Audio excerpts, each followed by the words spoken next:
वैष्णवी हगवणे मृत्यू प्रकरणी पोलिसांनी मोठी कारवाई केली आहे। आरोपी राजेंद्र हगवणे आणि सुशील हगवणे फरार असताना वापरलेली तिसरी कारही पोलिसांनी जप्त केली। बावधन पोलिसांनी ही कार ताब्यात घेतली आहे। वैष्णवीच्या हत्येनंतर वारंवार गाड्या बदलून राजेंद्र हगवणे पोलिसांना गुंगारा देत होता। दरम्यान पोलिसांनी जप्त केलेली कार आशिष शिंदेच्या नावावर असल्याची माहिती आहे।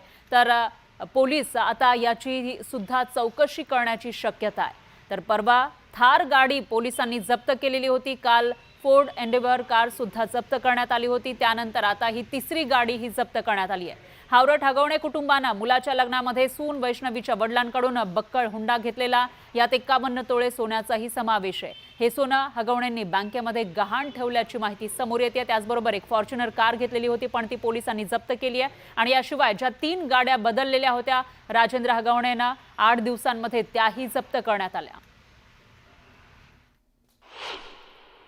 हुंड्यामध्ये लाखो रुपये घेऊन त्याद्वारे अशा आलिशान गाड्यांनी फिरणारे हगवणे कुटुंब फुकटचा रुबाब मिरवत असायचे। त्यांच्या 3ही गाड्या पोलिसांनी जप्त केल्या आहे। राजेंद्र हगवणे आणि सुशील हगवणे हे फरार असताना याच इंडिओर गाडीने अनेक ठिकाणी फिरले। ही गाडी सुशील हगवणेच्या मालकीची असल्याचं नमूद आहे। मात्र ही दुसरी जी थार पोलिसांनी जप्त केलेली आहे थार गाडी, ही गाडी मात्र संकेत चोंदे नावाच्या व्यक्तीच्या नावावर आहे। 0404 असं या गाडीचा नंबर आपण बघतो, VIP गाडी। आणि हा सुशील हगवणेचा मित्र असल्याची शक्यता आहे। त्यांनी ही गाडी सुशील हगवणे राजेंद्र हगवणेला फरार होण्यासाठी दिली का, हा प्रश्न तर आहेच आहे। मात्र तिसरी जी गाडी आहे ती अत्यंत महत्त्वाची आहे आणि ती इथे आहे, जी पोलिसांनी बावधन पोलिसांनी जप्त केली। ही बलेनो गाडी जी आत्ता पोलिसांनी जप्त करून इथे उभी केलेली आहे। ही बलेनो गाडी आशिष शिंदे नामक व्यक्तीच्या नावावरची आहे। आणि धक्कादायक माहिती मग आत्ता समोर येते की हा आशिष शिंदे राष्ट्रवादीचा पदाधिकारी असल्याचं त्याच्या प्रोफाईलवरनं समोर येत आहे। त्यामुळे राजेंद्र हगवणे आणि सुशील हगवणे जे मुख्य आरोपी होते त्यांना पळून जाण्यासाठी या सगळ्यांनी मदत केली होती का? कारण की 17 तारखेला जेव्हा गुन्हा दाखल झाला होता तेव्हा सगळ्यांना कळलं होतं की राजेंद्र आणि सुशील हगवणे हे दोघेही आरोपी आहेत। मग असं असताना देखील त्यांना हे गाड्या पुरवल्या गेल्या का? त्याचबरोबर ज्या ज्या हॉटेलमध्ये त्यांना ते राहिले, वास्तव्य केलं, तिथे देखील काही मित्र त्यांच्यासोबत होते। आता या सगळ्यांची कसून चौकशी पोलिसांना करावी लागणार आहे आणि या दोघांनाही पळून जाण्यासाठी ज्यांनी ज्यांनी मदत केली त्यांना देखील पोलीस आरोपी करतात का, याकडे सगळ्यांचं लक्ष लागलं आहे। सुरेश पाटीलसह गोविंद वाकडे, न्यूज 18 लोकमत, बावधान। या प्रकरणाचे अपडेट आपण घेत राहणार आहोत। दरम्यान एक बातमी आहे राजकीय वर्तुळातून। छगन भुजबळ यांच्या मंत्रिपदावरून सध्या राजकीय वर्तुळामध्ये जोरदार अशी चर्चा सुरू आहे। त्यांच्या मंत्रिपदासाठी कोणी बळ दिलं, इथपासून ते नाशिकच्या पालकमंत्रीपदावरील दावेदारीवरून महायुतीमध्ये कुरघोड्या सुरू झाल्यात। दरम्यान सर्वात आधी पाहुयात मंत्रिपदासंदर्भात भुजबळ यांनी काय वक्तव्य केलं होतं ते। पहिल्या मंत्रिमंडळाच्या वेळेला फडणवीस साहेबांनी तो आग्रह धरला होता की भुजबळांना मंत्रिमंडळात घ्या म्हणून, बरोबर? ठीक आहे, पक्षानं काय त्यावेळेला ठरवलं, काही झालं नाही।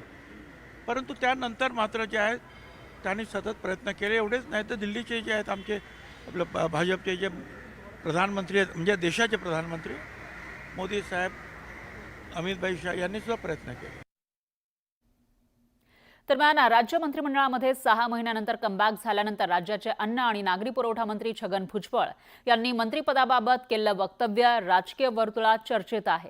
राष्ट्रवादी काँग्रेसच्या छगन भुजबळ यांच्यासाठी भाजपच जास्त आग्रही होती का, अशी चर्चा यामुळे सुरू झाली आहे।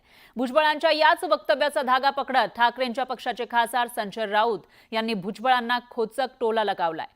तर आपल्या शैलीमध्ये शिंदेची शिवसेना आणि अजित पवारांच्या NCPवरही निशाणा साधला। संजय राऊतांच्या या टीकेला संजय शिरसाट यांनीही तेवढ्याच त्वेषानं उत्तर दिलंय।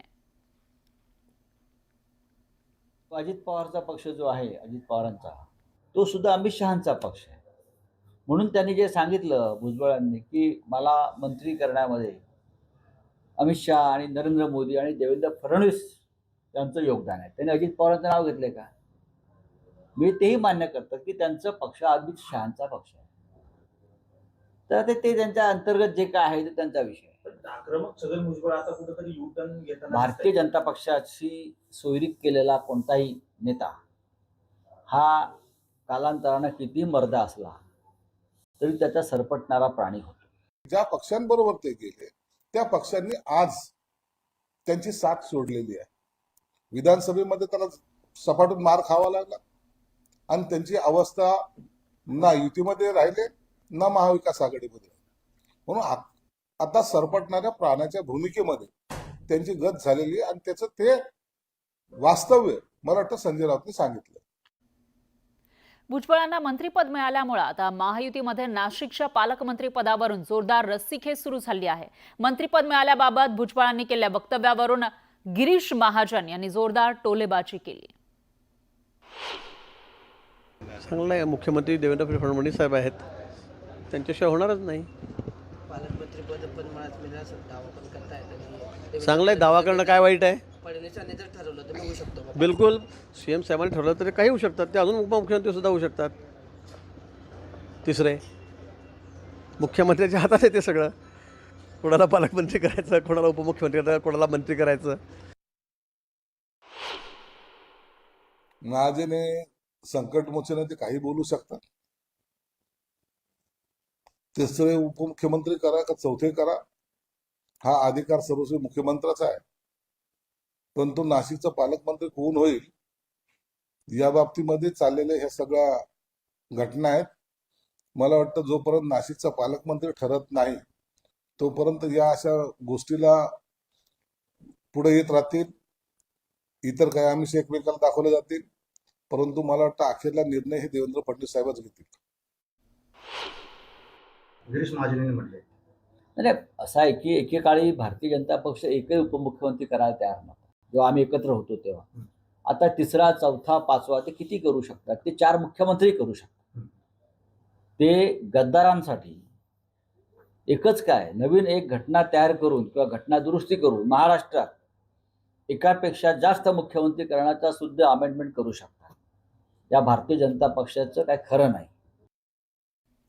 पाहूयात पुढची बातमी. वैष्णवी आत्महत्या प्रकरणामध्ये गुंड निलेश चव्हाणच्या अडचणी वाढल्यात. चव्हाणच्या विरोधामध्ये लुकआउट नोटीस जारी करण्यात आली आहे. वैष्णवीच्या बाळाच्या जीवाला धोका निर्माण केल्याच्या गुन्ह्यामुळे चव्हाणच्या विरोधातील कलम ही वाढवण्यात आली. चव्हाणवर अपहरणाचा गुन्हा दाखल का करू नये असा प्रश्न आता निर्माण झालाय. गुंड निलेश चव्हाणचे एकापेक्षा एक भयानक कारनामे समोर येऊ लागले. त्यामुळे गुंड निलेश चव्हाण विदेशात फरार होऊ नये यासाठी लुकआउट नोटीस बजावण्यात आली आहे. तर दुसरीकडे पुणे आणि पिंपरी चिंचवड पोलिसांकडूनही गुंड चव्हाणचा शोध घेतला जातोय. कारण गुंड चव्हाणमुळे अनेकांच्या जीवाला धोका निर्माण झाला होता. लुकआउट नोटीसमध्ये आपण इथून जो प्रस्ताव पाठवतो तो इमिग्रेशनला आणि सर्व एअरपोर्टला जातो. ते ज्या ज्या ठिकाणी तो बाहेर पडण्याचा प्रयत्न करेल तिथं आपल्याला लगेच अलर्ट येतो त्याचा. वैष्णवीचं बाळ मागायला गेलेल्या कसपटे कुटुंबियांना निलेश चव्हाणने पिस्तूल दाखवत धमकावलेलं होतं. मात्र या क्रूर कर्माची मालिका इथेच थांबलेली नाहीये. तर गुंड निलेशने बाळाला अनधिकृतपणे त्याच्या ताब्यात ठेवून हेळसांड केली होती. परिणामी पोलिसांनी बाल न्याय कायदा 2015 मधील कलम 75 आणि 87 कलमानुसार गुन्हा दाखल केलाय. मात्र गुंड निलेश चव्हाणवर अपहरणाचा गुन्हा का दाखल झाला नाही असा प्रश्न आता विचारला जातोय. हां, लॉज पण सक्त केले पाहिजे, पण मला असं वाटतं वी एज अ सोसायटी आपण स्वतः पण इनिशिएटिव्ह घेऊन स्वतः पुढे स्टेप घेऊन हे बंद करायला पाहिजे. मग नंतर लॉ वगैरे इम्प्लिमेंट होणार. कारण की if we as a society we initiate this is never going to stop. Pune पोलिसांनी निलेश चव्हाणकडे असलेल्या पिस्तुलाचा परवाना रद्द केलाय. मात्र धक्कादायक बाब म्हणजे गुन्हा दाखल असतानाही गुंड निलेश चव्हाणला परवाना मिळाला होता. कसपटे कुटुंबाला धमकावणाऱ्या निलेश चव्हाणवर त्याच्या पत्नीचा छळ केल्याचाही आरोप आहे. बेडरूममधील फॅन, एअर कंडिशनमध्ये त्याने कॅमेरे गुपचूपपणे बसवलेले होते. एके दिवशी निलेशच्या पत्नीला याचा संशय आला आणि संशय आल्यानंतर तिने विचारणा केली. त्यावेळी निलेशने उडवाउडवीची उत्तरं दिली. निलेशने कॅमेऱ्याच्या माध्यमातून आपल्या पत्नीशी संबंधांचं रेकॉर्डिंग केलं होतं आणि निलेशच्या लॅपटॉपमध्ये हे चित्रीकरण त्याच्या पत्नीला आढळून आलेलं होतं. परिणामी समाजाला धोका असलेल्या कुख्यात गुंड निलेश चव्हाणवर कठोरात कठोर कारवाई करण्याची गरज निर्माण झाली. हुंडाबळी ही हुंडामध्ये आत्महत्या करणं हे खूप, आणि ज्याप्रमाणे जर अत्याचार झाले वगैरे तर त्यांनी पोलीस फाईल वगैरे केली असती आणि जर हे पावलं उचलली असती तर आज ती वेळ आली नसती. कारण जनजागृती करणं गरजेचं. गुंड निलेश चव्हाण हा हैवान हगवणे कुटुंबाचा खास व्यक्ती म्हणून ओळखला जातो. तसंच करिश्मा हगवणेशी निलेश चव्हाणची मैत्री आहे आणि त्यामुळेच वैष्णवीच्या मुलाला उलट्या काळजाच्या हगवणेंनी निलेश चव्हाणकडे सोपवलं होतं. आता या सर्वांचा हिशेब व्हायलाच हवा, कारण हगवणे कुटुंब आणि गुंड निलेश चव्हाण हा आपल्या समाजाला लागलेला कलंक असून तो मिटवायलाच हवा. संतोष गोरे, न्यूज 18 लोकमत, मुंबई.